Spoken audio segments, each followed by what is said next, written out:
మన దేశంలో రిజర్వేషన్లు అనేవి కుల ప్రాతిపదికన ఇస్తున్నారా, మత ప్రాతిపదికన ఇస్తున్నారా, లేకపోతే వారి యొక్క వెనకబాటుతనాన్ని అనుసరించి ఇస్తున్నారా?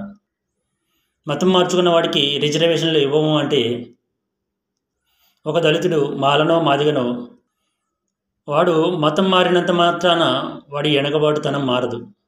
మతం మారినంత మాత్రాన వాడు కోటీశ్వరుడు అవడు. ఏ మతంలో ఉన్నా మాదిగ కులం మాదిగ కులమే, మాల కులం మాల కులమే, కులమేమీ మారదు. అలాగే ఎస్సీ ఎస్టీ బీసీలలో మతం మారిన వారి ప్రతి ఒక్కరి యొక్క కులం అనేది మారదు, కేవలం మతం మాత్రమే మారుతుంది.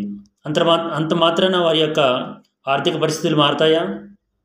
మతం మారినంత మాత్రాన వాళ్ళు కోటీశ్వరుడు అవుతారా? అవ్వరు. ఎస్సీ ఎస్టీ బీసీలకు వారి యొక్క వెనుకబాటుతనానికి రిజర్వేషన్లు ఇస్తున్నారు, కానీ వారి మతానికి కాదు. మతం మారిన ఎస్సీ ఎస్టీ బీసీలకు అదే మతం మారిన రెడ్డిలు కానీ, కమ్మలు కానీ, కాపులు కానీ, అలాగే రాజులు కానీ వారి యొక్క పిల్లలను, వాళ్ళ యొక్క అమ్మాయిలను లేదా వారి యొక్క అబ్బాయిలను ఈ మతం మారిన ఎస్సీ ఎస్టీ బీసీలకు ఇచ్చి పెళ్ళిళ్ళు చేస్తున్నారా? లేదు కదా. మతం మారిన ఎస్సీ ఎస్టీ బీసీలు అదే కులంలోని అమ్మాయిలని పెళ్ళిళ్ళు చేసుకుంటున్నారు, అదే కులంలోని అబ్బాయిలని పెళ్లి చేసుకుంటున్నారు. మతం మారినంత మాత్రాన వాడి కులం మారదు. మతం మారితే ఎస్సీ ఎస్టీలేమి రెడ్డి కాపు బీసీలు, రెడ్డి కాపు కమ్మలు కారు, బ్రాహ్మణులు కారు. ఏ మతంలో ఉన్నా ఎస్సీ ఎస్సీని, బీసీ బీసీని, ఎస్టీ ఎస్టీని. ఏ మతంలో ఉన్న వారి యొక్క వెనకబాటు తరం అనేది మారదు. మతం మారినంత మాత్రాన వాడు కోటీశ్వరుడు అవడు. ముందుగా మతం మారిన ఎస్సీ ఎస్టీ బీసీలు కానీ, లేదా ఆర్థికంగా బలపడిన వారు కానీ, లేదా తల్లిదండ్రులు ఉద్యోగస్తులైన వారు కానీ, వ్యాపారాల్లో కోట్ల రూపాయలు సంపాదించిన వారికి కానీ రిజర్వేషన్లు ఆటోమేటిక్గా తీసేస్తున్నారు. అంతేగాని వాడు కోటీశ్వరుడైన మాల మాదిగలకు ఏమీ రిజర్వేషన్లు ఇవ్వట్లేదు, లేదా ఎస్సీ ఎస్టీ బీసీలకు రిజర్వేషన్లు ఇవ్వట్లేదు. మతం మారాడు కాబట్టి వాడి కులం మారుస్తాము, వాడికి వచ్చే కుల సర్టిఫికేట్ మారుస్తాము అనేది ఒక అనాలోచిత చర్య అవుతుంది. అసలు ఎస్సీ ఎస్టీ బీసీలు కులం మారడానికి, మతం మారడానికి ప్రధాన కారణం అగ్రవర్ణాలుగా చెప్పుకుంటున్న బ్రాహ్మణ, రెడ్డి, కమ్మ, కాపు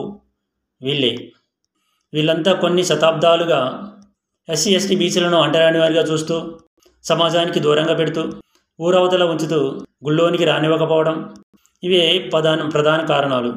ప్రతి ఒక్కడికి దైవాన్ని ఆరాధించాలని ఉంటుంది, దైవభక్తి ఉంటుంది. ఆ దైవభక్తిని చూపించుకోవడానికి వాడు గుళ్ళోకి వస్తే మీరు అంటరాని వాళ్ళు, తక్కువ కులం వాళ్ళు అంటూ గుళ్ళోనికి రానివ్వకపోతే తప్పు ఎవరిది? మీ అగ్ర కులాల వారిది కాదా?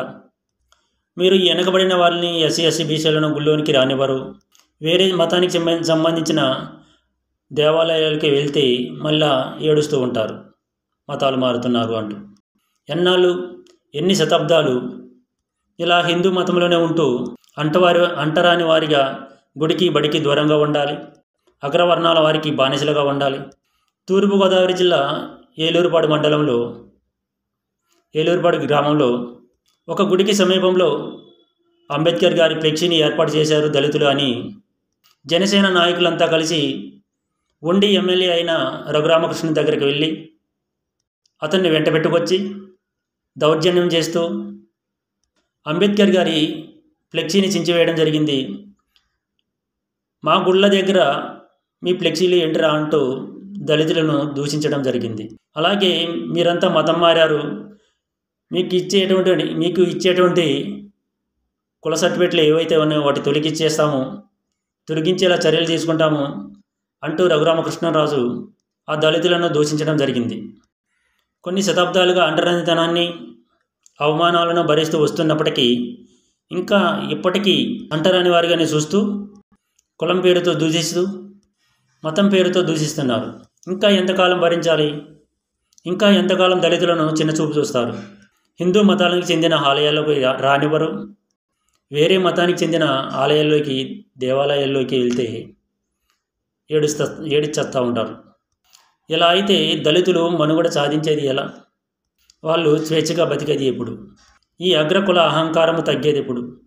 ఎన్ని ప్రభుత్వాలు మారినా, ఎన్ని చట్టాలు తీసుకువచ్చినా దళితులపై దాడులు జరుగుతూనే ఉన్నాయి. దళితులను చిన్నచూపు చూస్తూనే ఉన్నారు. కులం పేరుతో దూషిస్తూనే ఉన్నారు. ఈ సమాజంలో ఎప్పుడు రావాలి మార్పు? ఎప్పుడు వస్తుంది? ఇది ఒక పెద్ద క్వశ్చన్ మార్కులా తయారైంది.